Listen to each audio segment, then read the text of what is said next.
Hello students, आज हम लोग पढ़ेंगे बीएससी थर्ड ईयर। ठीक है, सिंथेटिक पॉलीमर पढ़ रहे थे, जिसमें से अगला टॉपिक है हमारा फिनॉल फॉर्मेल्डिहाइड रेजिन। इसमें हम लोग क्या, इसको बैकेलाइट भी बोलते हैं। ठीक है, तो ये पढ़ेंगे। तो सबसे पहले देखो रिएक्शन क्या होता है, ये देख लेते हैं। फिनॉल फॉर्मेल्डिहाइड रेजिन, जब फिनॉल और फॉर्मेल्डिहाइड दोनों आपस में मिलते हैं, अभिक्रिया करते हैं, तो हम लोगों को क्या प्राप्त होता है, बैकेलाइट प्राप्त होता है। ठीक है, ये दिख रहा है फिनॉल है, ये फॉर्मेल्डिहाइड है। यहाँ पे फिनॉल और फॉर्मेल्डिहाइड दोनों अभिक्रिया कर रहे हैं, दोनों मिल रहे हैं, तो जो मिल रहा है वो क्या है, बैकेलाइट है। ठीक है, अब इसका हम लोग देखते हैं क्या मैकेनिज़्म में क्या होता है। देखो ये जो दिख रहा है आप लोगों को, क्या दिख रहा है, फिनॉल, ये क्या है, फॉर्मेल्डिहाइड। जब दोनों रिएक्शन कर रहे हैं तो देखो यहाँ पे क्या हो रहा है, CH2O है। तो देखो ये जो CH2 दिख रहा है, ये CH2 क्या होता है, यहाँ पे आकर के जुड़ जाता है। ठीक है, और ये बॉन्ड यहाँ पे चला जा रहा है, तो ये जो है हमको क्या दे रहा है, एक आर्थो हाइड्रोक्सी बेंजील एल्कोहल और एक पैरा। देखो आर्थो पोजीशन पे CH2OH जो है वो क्या हो रहे हैं, आकर के जुड़ रहे हैं। ये CH2, ये O और ये H, CH2OH। तो देखो CH2OH एक बार हमको आर्थो प्रोडक्ट देता है, एक बार हमको पैरा प्रोडक्ट देता है। तो आर्थो पोजीशन पे CH2OH है। अब क्या होता है, नेक्स्ट टाइम पे दूसरा प्रोडक्ट जो बनता है वो पैरा पोजीशन पे आकर के CH2OH जुड़ जाता है। इस तरीके से हमको पैरा हाइड्रोक्सी बेंजील एल्कोहल मिलता है। अब इस जो ये जो प्राप्त हुआ है, अगर इसका हम लोग पूरे का रिएक्शन देखें, पूरे का मैकेनिज्म देखें, तो कुछ इस प्रकार से होता है। देखो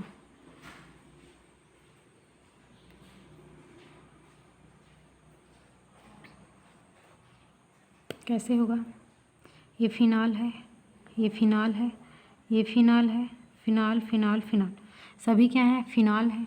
ठीक है, ध्यान से देखिएगा, फिनॉल है।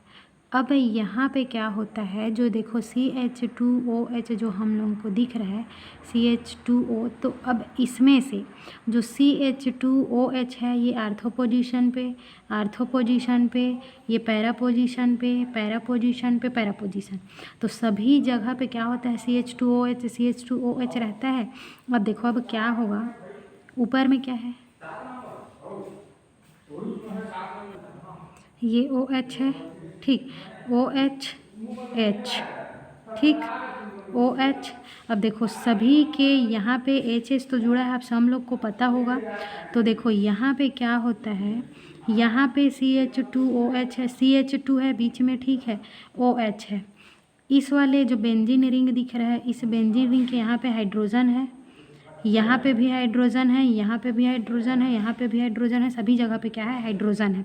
तो अब क्या करेगा, जो ये OH है, CH2OH, हर जगह से क्या करता है, H2O बना करके बाहर निकल जाता है। ठीक है, समझ रहे हो। यहाँ पे जो CH2OH आप लोग को दिख रही है, तो जो OH है, वो जितना भी बेंजीन रिंग दिख रहा है, उस बेंजीन रिंग के H के साथ मिलकर H2O बनाता है OH से, और H2O बना करके बाहर निकल जाता है। समझ रहे हो। तो जब H2O बाहर निकल गया वाटर के फॉर्म में, तो ये बाहर निकल गया, तो अब क्या बचेगा यहाँ पे, CH2 यही तो बचेगी ना। जो CH2OH था, तो वहाँ से OH और बेंजीन रिंग का H मिला और H2O बन गया, और O निकल गया बाहर। अब बचा क्या यहाँ पे, CH2 बचा। तो हम लोगों को इसको हम लोग क्या चीज़ बोलते हैं, क्रॉस लिंकेज बैकेलाइट पॉलीमर। क्या बोलते हैं, क्रॉस लिंकेज बैकेलाइट पॉलीमर। अगर आप लोगों को फिनॉल फॉर्मेल्डिहाइड पूछा तो यही बताना है। ठीक है, अब देखो फाइनली यहाँ पे जो हम पढ़े हैं ये वाला, तो ये आप लोग को समझाने के लिए ऐसा बता दिया गया है, लेकिन आप जब देखोगे तो आप लोग को ऐसे डायरेक्टली लिखा हुआ मिलेगा, तो समझ तो आना चाहिए ना कि CH2 कैसे हुआ, OH कहाँ गया, है ना। तो अब आप लोग को क्लियर हो गया होगा कि OH कहाँ गया, तो H2O बना करके बाहर निकल गया। तो इस तरीके से हम लोगों को क्रॉस लिंक्ड बेकेलाइट मिलता है जो एक पॉलीमर है, ठीक है। अब ये जो बेकेलाइट है इसका हम लोग यूज़ देखते हैं, मतलब उपयोग, कि इसका उपयोग क्या होता है। तो सबसे फर्स्ट है ग्लू के रूप में, ग्लू तो आप सभी लोग जानते ही होंगे। दूसरा है वार्निश के रूप में, तीसरा है कंधा फाउंटेन पेन के रूप में, ठीक है। चौथा है लैमिनेटेड टेबल टॉप के रूप में, पांचवा इलेक्ट्रॉनिक प्रोडक्ट बनाने में। तो ये सारा चीज़ के लिए जो बेकेलाइट है उसका यूज़ किया जाता है, ठीक है। तो ये था हमारा फिनॉल फॉर्मेल्डिहाइड रेजिन। अब नेक्स्ट देखते हैं। देखो अगला टॉपिक है हमारा क्या, अगला है हमारा यूरिया फॉर्मेल्डिहाइड रेजिन। जैसे इसमें आप लोग को मिला था क्या, फिनॉल मिला था। तो फिनॉल और फॉर्मेल्डिहाइड दोनों अभिक्रिया करते थे तो हमको क्या चीज़ मिलता था, बेकेलाइट मिलता था। वैसे यहाँ पे यूरिया और फॉर्मेल्डिहाइड दोनों का रिएक्शन होगा तब हमको मिथाइलोलूरिया मिलेगा। देखो यहाँ पे यूरिया फॉर्मेल्डिहाइड रेजिन नाम से स्पष्ट है, यूरिया और फॉर्मेल्डिहाइड। यूरिया का फॉर्मूला क्या होता है, NH2CO, यही होता है। ये फॉर्मेल्डिहाइड है, ठीक। अब देखो यहाँ पे क्या हो रहा है, इसको जब हम रूम टेम्परेचर पे अभिक्रिया कराते हैं तो क्या मिलता है, OCNH2। यहाँ तक तो समझ आ गया। ये जो NH2 दिख रहा है, इस NH2 के साथ ये जो C है क्या होगा, आकर के यहाँ पे जुड़ जाएगा। तो ये जब इधर आकर के जुड़ रहा है तो ये जो ऑक्सीजन और कार्बन के बीच में जो बॉन्ड है वो क्या होगा, एक बॉन्ड यहाँ पे चला जाएगा तो क्या बना लेगा, NH, ठीक है, NH, फिर CH। देखो इधर भी हाइड्रोजन इधर भी हाइड्रोजन, तो क्या हुआ, ये CH2 हुआ, CH2 हुआ। फिर देखो यहाँ पे एक H बचा हुआ है, NHCH2, एक H बचा है तो एक H किधर चला जाएगा, इस O के पास आ जाएगा यहाँ पे ना, ऐसे। तो ये क्या बन जाएगा, NHCH2OH बन जाएगा। तो इस तरीके से हमको क्या मिलेगा, मोनोमेथिलोयूरिया, ठीक है। अब देखो अगला, यूरिया। इस यूरिया का फॉर्मेल्डिहाइड, दो फॉर्मेल्डिहाइड के मॉलिक्यूल के साथ अभिक्रिया कराते हैं 330 पे, तो हमको डाईमेथिलॉल यूरिया प्राप्त होता है। फॉर्मेल्डिहाइड का दो मॉलिक्यूल ले रहे हैं, ठीक है ना। तो देखो CONH, फिर जैसे उसमें हुआ था तो यहाँ पे एक ही बस है HCHO, तो एक और ले लो HCHO, ठीक है। तो जैसा यहाँ पे बना है NHCH2OH, एक और मॉलिक्यूल आ जाएगा फॉर्मेल्डिहाइड का, तो फिर सेम इसी के जैसे नीचे में भी हो जाएगा NH2CH2OH, मतलब NHCH2OH हो जाएगा। जैसे यहाँ पे हुआ है NHCH2OH NHCH2OH, तो इसका नाम क्या है, डाईमेथिलॉल यूरिया।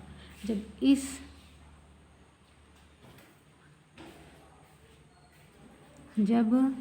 डाईमेथिलॉल यूरिया का कंडेंसेशन पॉलीमेराइजेशन किया जाता है या संघनन बहुलीकरण किया जाता है तो देखो क्या होता है, ठीक है। देखो NHCH2OH, जैसे हम लोग फिनॉल फॉर्मेल्डिहाइड रेजिन में पढ़े हैं सेम ऐसे ही देखना ना ध्यान से।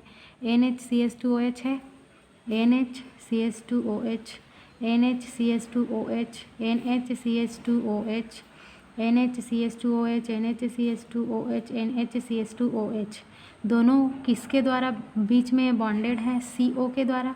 तो CO CO CO, क्लियर, कहाँ कहाँ से आया, समझ आया। अब देखो ये जो H दिख रहा है आप लोगों को, इसके इधर साइड क्या करें, NHCH2OH करें तो क्या होगा, ये इधर NHCH2OH यदि करते हैं तो ये OH और ये H दोनों H2O बना लेंगे। इधर भी सेम NHCH2OH करते हैं तो ये H2O बना लेगा। इधर भी सेम NH2OH फिर क्या हो जाएगा, फिर NHCH2OH, तो H के साथ H2O बना लेगा, फिर H2O बना लेगा। यहाँ पे देखो ये H OH दोनों निकल जाएंगे, ये OH ये H वाटर मॉलिक्यूल बना लेगा H2O। हर जगह से देखो, यहाँ से भी, यहाँ से भी, यहाँ से भी, यहाँ से भी, हर जगह से क्या होगा, H2O मॉलिक्यूल क्या हो जाएगा, बाहर निकल जाएगा।